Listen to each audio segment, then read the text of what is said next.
이 시간 저희들이 에스겔서 31장을 읽었습니다. 여러분, 에스겔서 31장도 역시 애굽에 대한 하나님의 심판에 대해서 말씀을 하고 있는데요. 특히 에스겔서 31장에서는 하나님께서 애굽을 갖다 아수르에 비교하면서 아수르와 그렇게 멸망을 당했듯이 애굽 너희들도 하나님 앞에 심판을 받게 될 것이다 라는 내용으로 기술을 하고 있음을 보게 됩니다. 특히 하나님께서 심판해야 될 그런 가장 큰 목적을 교만에 두고 있음을 성경은 말해주고 있죠.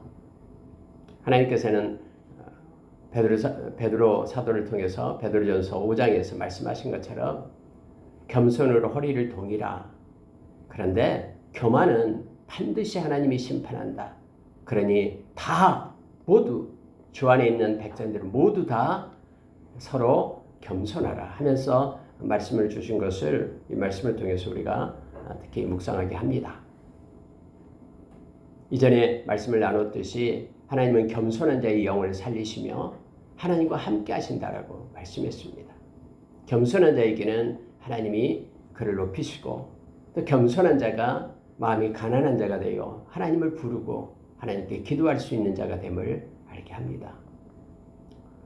여러분, 오늘 말씀을 잠깐 보고요. 기도하도록 그렇게 하겠습니다. 여러분 2절 보십시오. 인자야 너는 애굽의 바로 왕과 그 무리에게 이르기를 네 큰 위엄을 누구에게 비하랴 하면서 현재 큰 제국 중에 하나인 애굽, 그런데 그들에게 이 아수르에 대한 비유를 들어줘라 라고 말씀하고 있는 거예요.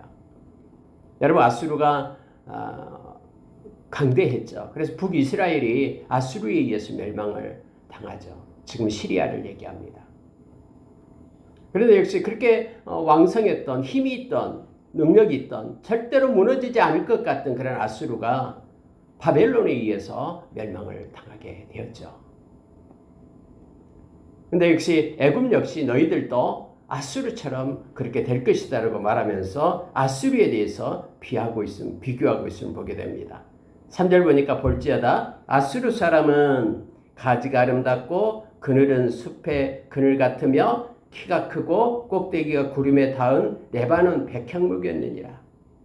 하나님께서 레바논의 백향목을 아수르에 비교하면서 너희들도 역시 아수르처럼 그렇게 될 것이다라고 말하고 있는 거예요. 여러분, 레바논의 백향목은요, 나무가 굉장히 크죠.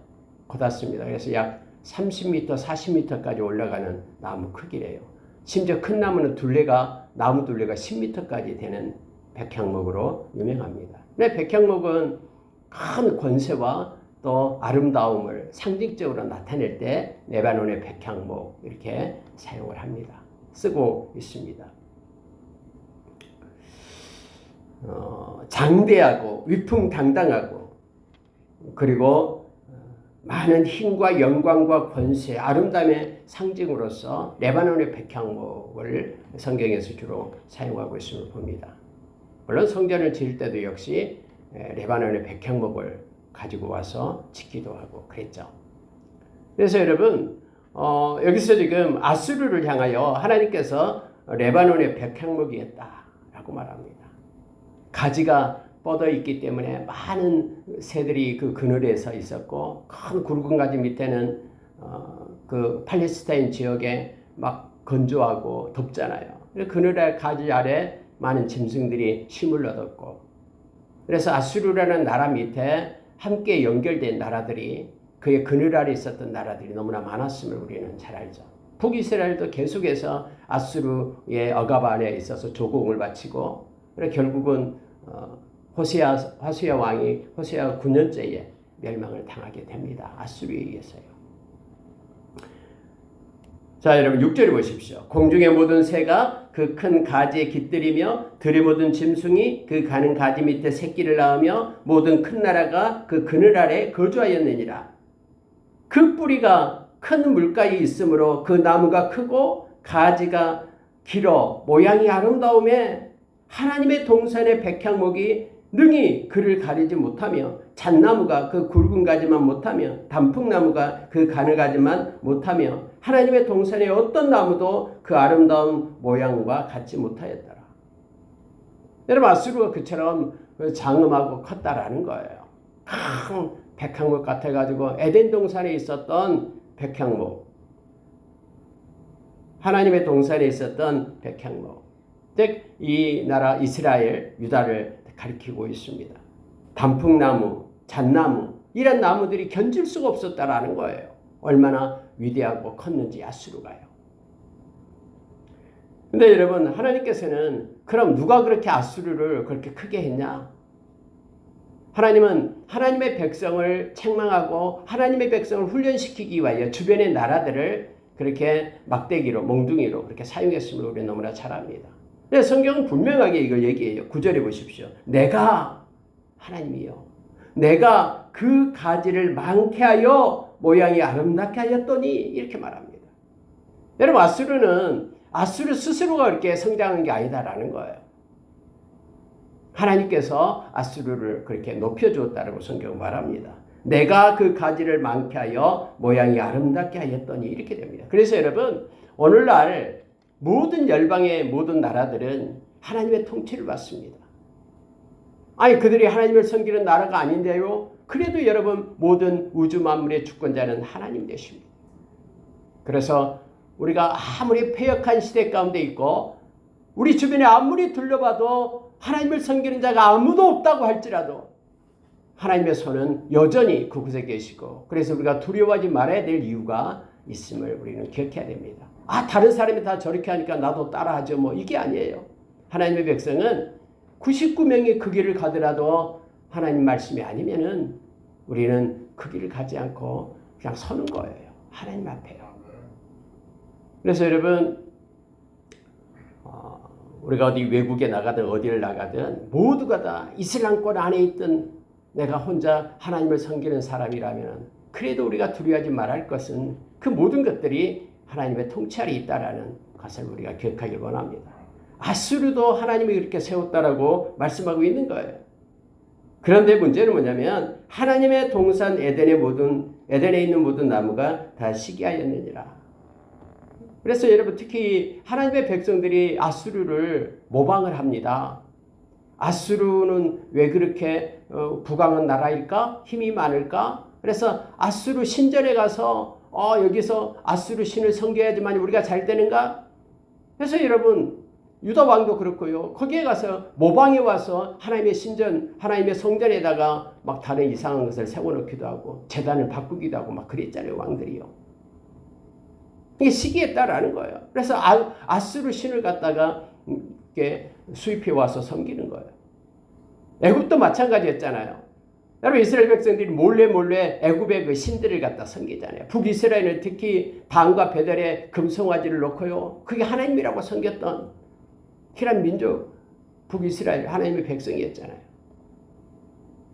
그래서 그때 당시에는 이 민족의 신, 지역의 신이 있기 때문에 그 신이 그렇게 힘이 있기 때문에 우리보다 더 강한가 보다 이렇게 생각했어요. 그래서 하나님의 동산 에덴에 있는 모든 나무가 다 시기하였다라고 말합니다. 근데 여러분 중요한 말씀이 10절이에요. 그러므로 주 여호와께서 이같이 말씀하셨느니라. 그의 키가 크고 꼭대기가 구름에 닿아서 높이 솟았으므로 마음이 교만하였은즉 이렇게 말합니다. 그래서 여러분 하나님의 그 교만 때문에 하나님께서 그를 심판하셨음을 성경은 가르쳐주고 있어요. 키가 크다고 우리가 운전할 때도 그래요. 큰 트럭에 운전하는 사람은 마치 자기가 큰 사람이나 된 것처럼 이 티코 타고 가는 사람은 막 야빠요. 그러고 막 몰아붙여요. 쌩쌩거리면서요.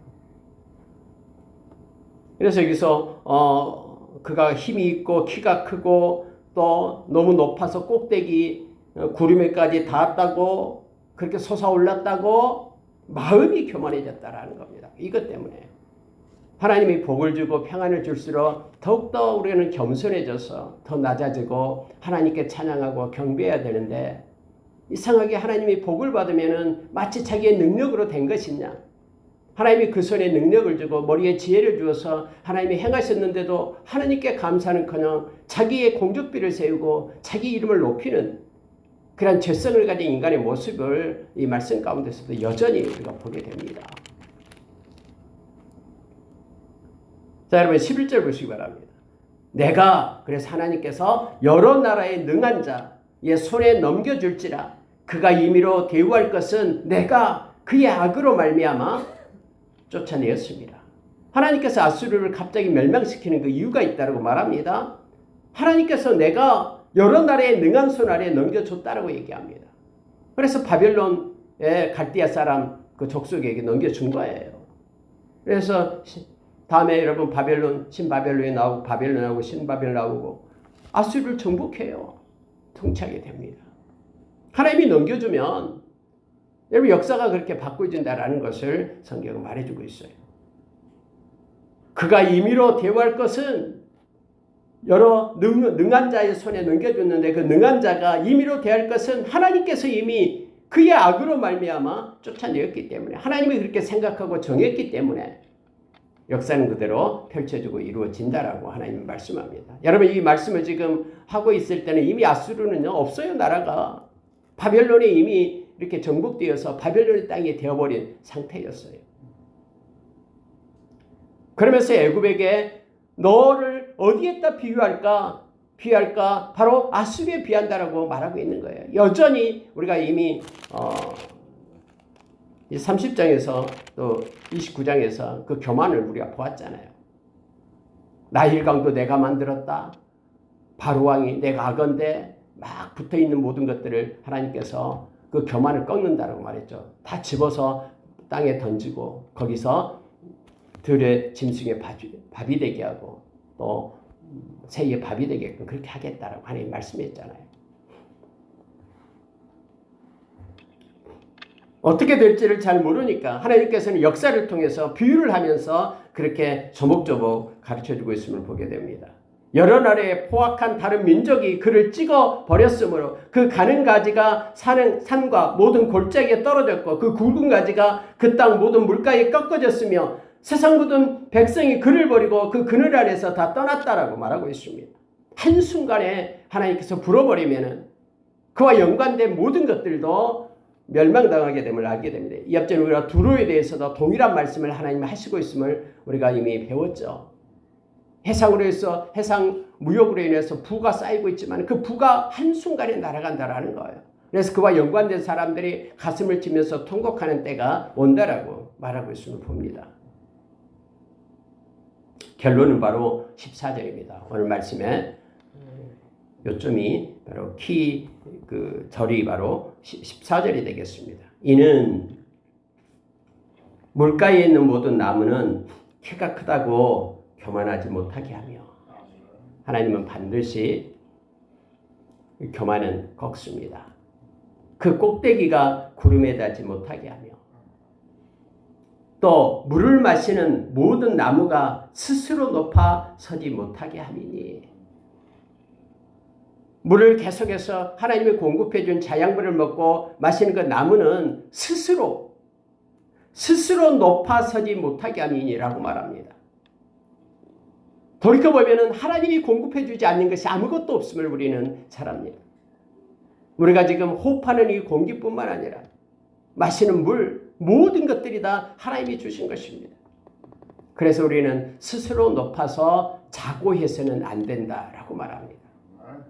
근데 세상은 점점점 사람이 자기를 나타내면서 자랑하며 자고하며 교만해진다라고 디모데후서 3장 1절부터 5절의 말씀을 우리에게 주고 있죠. 하나님은 근데 스스로 자기를 높이는 자를 하나님은 반드시 꺾겠다라고 대적하겠다라고 하나님 말씀하고 계시는 거예요. 꼭대기가 구름에 닿지 못하게 하겠다라고 말씀합니다. 그게 다음에는 그렇게 교만해지고 자만해지기 때문이다라고 말합니다. 우리가 늘 하나님 앞에 겸손한 자로 서기를 원합니다. 근데 여러분 성경에는 또 꾸며낸 겸손이 있다라고 우리에게 가르쳐주고 있죠. 우리의 중심이 진짜로 하나님 앞에 서는 마음이 가난하고 하나님만을 높이며 우리의 약함을 알고 강함 되시는 주님을 찬양하고 하나님 앞에 겸손한 자가 되어야 됨을 알게 합니다. 사람 앞에 겸손하려고 하면 그게 꾸며낸 겸손이 되는 거예요. 그래서 하나님이 겸손한 자에게 주시는 아름다운 복을 저희들이 다 받아 누리며 겸손한 자가 하나님과 동행할 수 있다는 것을 우리가 기억하기를 원합니다. 하나님께서 이렇게 말합니다. 그들을, 자 14절 하반절입니다. 그들을 다 죽음에 넘겨주어 사람들 가운데에서 구덩이로 내려가는 자와 함께 지하로 내려가게 하였습니다. 자, 이 말은 여러분 그때 당시에는 수월이라고 그랬죠. 여기도 나옵니다만은 죽은 자가 다 지하 세계로 내려간다라고 그러한 관점을 가지고 있었습니다. 천국에 대한 개념이 덜 발달된 데죠. 우리 주님의 오심으로 인하여 하나님의 나라가 임하고 하나님에 대한 나라에 대한 그 말씀들이 우리에게 선포된 거예요. 그래서 여러분 그들이 다 지하에 내려가는 자가 되었다라고 지금 성경은 상징적으로 나타냅니다. 자, 여러분 16절을 보십시오. 내가 그를, 아수르를 얘기하죠. 내가는 하나님입니다. 하나님이 아수르를 구덩이에 내려가는 자와 함께 수월에 떨어뜨리던 때에 백성들이 그 떨어지는 소리로 말미암아 진동하게 하였고 물을 마시는 에덴의 모든 나무 곧 레바논의 뛰어나고 아름다운 나무들이 지하에서 위로를 받게 하였느니라.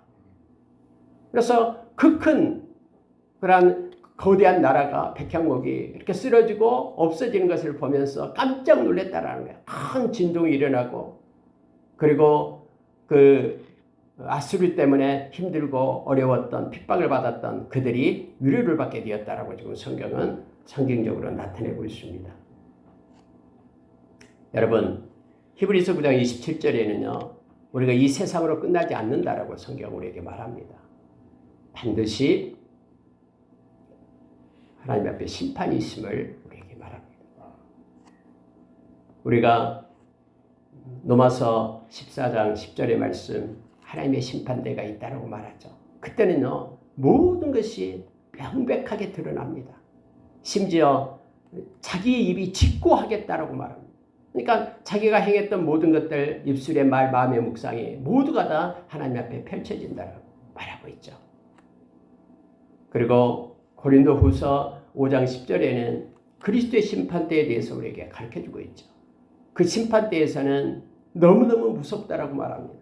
그래 바울사도는 이 심판이 너무나 무서운 걸 알기 때문에 믿지 않는 영혼에 대한 심판, 불못에 던져지는 그 심판이 너무 무섭기 때문에 바울사도는 내가 복음을 전하지 않을 수 없다라고 힘을 내어 말씀을 전해서 예수의 보혈로 회개하고 깨끗함을 잊게 하기 위하여 그의 인생을 드렸던 바울사도. 다메섹 도상에서 우리 주님 만나고 그가 참수행을 당해 죽을 때까지 34년간 그는 곁눈질하지 않고 복음을 전하면서 생명 얻는 그 일에 그가 달려갔음을 우리 너무나 잘 압니다. 요한사도 요한계시록 20장에서 이 백보자 심판에 대해서 말하잖아요. 죽은 자나 산 자나 모두가 다 그 보좌 앞에 서게 되고 생명책에 기록되지 않는 이들은 다 불못에 던져지는 그런 심판이 있음을 성경은 분명히 합니다. 우리가 여러분 요한복음 16장 8절 이하에서는 성령님께서는 우리에게 가르쳐준 것이 있는데 죄에 대해서, 의에 대해서, 심판에 대해서 우리를 책망하고 세상을 책망하고 가르친다고 말합니다. 그래서 여러분 이 심판에 대한 생각을요 성령님이 아니고는 사람들에게 주지 않아요. 그렇기 때문에 사람들은 이 세상이 전부인 것 같이 이 세상을 위해서 이 세상에 공적비를 세우면서 그렇게 가치를 가지고 살아가는 거예요. 그러나 성령을 가진 사람은 심판에 대한 책망을 우리에게 주십니다. 하나님을 만나야 될 자지 그러면 안 되지 하면서 이 세상을 살아가면서 하나님이 주신 지혜로 살게끔 성령님 우리를 진리 가운데로 이렇게 인도함을 보게 됩니다. 예수님이 맨 처음 이 세상에 오셔서 외쳤을 때도 역시 마태복음 4장에서 회개하라 천국이 가까이 왔느니라. 천국에 대한 내용을 예수님께서 말씀하시잖아요. 저와 여러분이 비록 이 세상에 살아가지만 하나님의 나라의 시민권을 가진 자로서 영원한 보장인 우리 나라를 하나님의 나라를 생각하면서 하나님의 나라와 논리의 가치로 살아가는 저와 여러분 되기를 원합니다. 여기서도 여러분 성경은 그렇게 우리에게 가르쳐줍니다.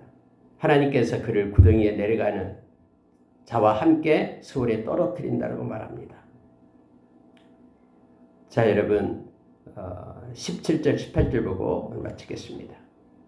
그러나 그들도 그와 함께 수월에 내려 칼에 죽음을 당한 자에게 이르렀나니, 이 말은 아스루와 함께 했던 그들도, 그의 그늘 아래 있던 그들도 역시 그렇게 수월로 내려갔다라고 말합니다. 그들은 옛적에 그의 팔이 된 자요, 나라들 가운데에서 그의 그늘 아래에 거주하던 자니라라고 말하죠. 우리가 여러분 앞에서도 역시 그 애굽과 함께했던 구스 모든 나라들, 악어인 그에게 그 비늘에 붙어있던 모든 물고기들 다 함께 멸망을 당함을 말해주고 있죠. 여기서도 역시 아스루와 함께했던 그들도 수월에 내려갔다라고 말하고 있는 거예요. 그러면서 마지막 18절이요. 너의 영광과 위대함이 에덴의 나라들 중에서 어떤 것과 같은 거, 이제는 너의 해서 바로 애굽으로 돌아옵니다. 그러니까 위에서 있는 내용들은 이 애굽을 갖다 어디에다 비교할까 하면서 아스루에 그렇게 비교하면서 그들이 멸망을 당했다. 너도 역시 동일한 그러한 교만 가운데 있다라고 말씀하면서 마지막 절에서 이제 다시 애굽으로 돌아와서 말씀을 하고 있는 거예요.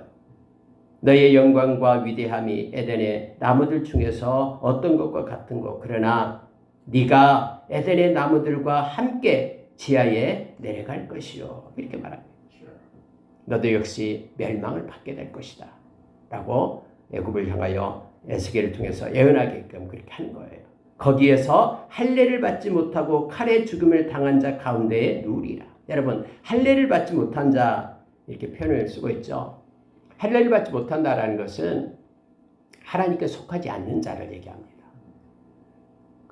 하나님께 속한 자의 표시가 바로 할례였거든요. 그래서 할례를 받지 못한 자는 오늘날 예수 그리스도를 영접하지 않는 자를 비유하고 있음을 보게 됩니다. 하나님께로 돌아오지 않는 자, 하나님의 백성이 되지 않고 예수의 보혈로 회개하지 않고 그렇게 하나님의 자녀가 되지 않는 자, 그들은 칼에 죽음을 당한 자 가운데에 누우리라. 멸망당할 자인데 그들과 같이 애굽 너도 눕게 될 것이다 라고 말하고 있습니다. 구약에서는 할례 받지 않는 자의 죽음에 대해서 이렇게 특히 에스겔서에서는 나오고 있죠. 우리가 요한계시록 21장 8절에 보면은 천국에 들어가지 못하고 거룩한 성에 들어가지 못하고 불못에 던져질 자들을 상징적으로 8가지를 나타내고 있죠. 그 중에 믿지 않는 자가 있습니다. 믿지 않는 자. 그래서 하나님의 구원의 계획에 들어오지 못한 자. 하나님께서 우리를 구원하기 위하여 십자가의 그런 구원의 계획을, 장실의 아들을 주어서 살릴 계획을 우리에게 주었죠. 근데 하나님의 그 계획을 받지 않고 십자가의 은혜를 입지 않는 자, 믿지 않는 자는 불못에 던져지게 됨을 성경 우리에게 말해줍니다. 그래서 여러분 무서운 거예요. 지금 이 세상에 살 때는 뭐 거의 비슷비슷하죠. 오히려 믿지 않는 자가 더 정직한 자도 많고요. 또 긍휼이 많아서 베푸는 자도 많고요. 그래요. 그러나 우리는 외적으로 볼 때는 비슷해요. 그러나 믿는 자와 믿지 않는 자는 엄청난 차이가 있음을 우리는 너무나 잘 압니다. 특히 말씀을 가진 자들은 너무너무 큰 차이가 있음을 우리는 잘 알고 있어요. 그래서 여러분 우리가 하나님께서 주신 긍휼의 마음을 가지고 믿지 않는 자를 위한 기도를 우리가 해야 됩니다. 특히 믿는 자에게는, 그리스도 예수 안에 있는 자들에게는 하나님이 주신 선물 영생이 있고요. 그러나 그리스도 예수 안에 없는 자에게는 영생이 없어요. 영벌에 있음을 알게 합니다. 이 영원이라는 단어는요, 뭐 억만 년 기한이 정해져 있지 않는 계속됨이잖아요. 그래서 이게 한 생명이 영생을 얻는 것이 천하를 얻는 것보다 더 큰 것이 되는 거예요. 영원이라는 것 때문에. 로마서 6장 23절의 말씀이죠. 그리스도 예수 안에 있는 하나님의 은사는 영생이다라고 말합니다. 그리스도 예수 안에 있는 사람들에게는 예수의 이름으로 기도할 때에 하나님의 평강이 있게 됩니다. 빌립보서 4장 6절 7절의 말씀으로 그리스도 예수 안에 있는 하나님의 평강이 우리의 마음과 생각을 지킨다라고 말합니다. 그리스도 예수 안에 있을 때만 하나님의 은혜가 우리에게 임해서 하나님의 자녀가 되는 거예요. 에베소서 1장 3절 이하에서 우리에게 가르쳐줍니다. 그리스도 예수 안에 있을 때만 우리에게는 하나님의 사랑이 주어집니다. 세상의 그 어떤 것으로도 끊을 수 없는 그 하나님의 사랑, 그리스도 예수 안에 있는 하나님의 사랑이죠. 악한 사탄도 우리의 생명도 죽음도 천사들도 끊을 수가 없어요. 그리스도 예수 안에 있는 하나님의 사랑은요. 로마서 8장 35절 이하에서 우리에게 가르쳐주고 있는 말씀이죠. 그리스도 예수 안에서만 우리는 하나님의 뜻을 깨닫고 알 수가 있어요. 데살로니가전서 5장 18절에서 우리에게 말해주고 있습니다. 여러분, 그리스도 예수 안에 있는 것과 있지 않는 것이 이처럼 다릅니다. 오늘 여기서는 할례받지 않는 자와 함께 너희들이 스올에 가서 죽음에 누울 것이다 라고 말한 것은 그들이 멸망당하게 됨을 말하고 있는 것입니다. 오늘 하루도 저와 여러분이 그리스도 예수 안에 있어서 예수님은 마음이 온유하고 겸손하다고 했습니다. 그 마음의 온유와 겸손을 가지고 하나님을 높이고 하나님을 섬기며 찬양하고 또 구원받음에 감격하며 살아가는 저와 여러분이 되기를 원합니다. 세상에 있는 모든 일들이 때로는 크게 보이고 엄청난 것처럼 보이지만 뒤를 놓고 보면 그것이 아무것도 아님을 우리는 너무나 잘 압니다. 실제적으로 여러분 어떤 직장에 속해 있을 때는 저도 그랬고요. 막 무슨 어디 가서 점수 따고 뭐하고 섬에 들어가서 몇 년 있다 오고 막 그러는데 직장 나오고 보면 아무것도 아니거든요. 그게 그렇게 했던 안 했던 이 세상에서도 마치 아이들이 막 바깥에서 놀다가 막 싸우면서 놀다가 엄마가 애야 밥 먹자라고 부르면 해가 질 때 집에 오라 그러면 다 버려두고 집으로 돌아가듯이 우리 주님께서 이제 됐다. 영원한 너의 처소로 돌아오라 그러면 우리 이 세상을 떠나고 주님 앞에 가게 되는 것입니다. 이 세상에서 그래서 서로 사랑하면서 주님의 마음을 가지고 또 영원한 천국 백성으로서의 하나님을 기쁘시게 하는 믿음으로 살아가는 저와 여러분 되기를 원합니다. 오늘 하루도 이 세상에 속했지만 하나님의 나라의 시민권을 가진 자로서 우리가 주님과 동행하는 겸손으로 살아가는 하루가 될 것을 예수의 이름으로 축원합니다. 이렇게 기도하겠습니다.